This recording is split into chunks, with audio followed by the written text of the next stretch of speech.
অনেকেই শরীরে কোমরে তাবিজ ঝুলিয়ে আছেন। রাসূলুল্লাহ সাল্লাল্লাহু আলাইহি ওয়াসাল্লাম বলেছেন যে তাবিজ ঝুলালো সে শিরক করলো।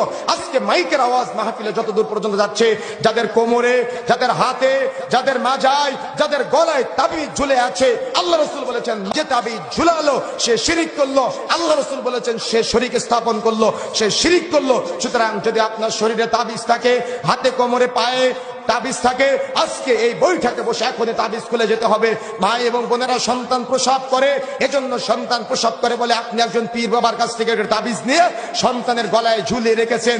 এই তাবিজ কাজ করতে পারে, তবে এটা হলো শিরক আকবার। আল্লাহ রাসূল সাল্লাল্লাহু আলাইহি ওয়াসাল্লাম বলেছেন শিরক। সুতরাং যে হুজুরে দিক না কেন সে হলো মুশরিক, আর যে ব্যবহার করবে সে হলো শিরককারী। সুতরাং তওবা করতে হবে, আল্লাহকে চিনতে হবে।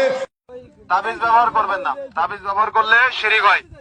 আমি একজন ডাক্তার, মেডিকেল সায়েন্সে তাবিজের কোনো বিশ্বাস নেই, বুঝছেন।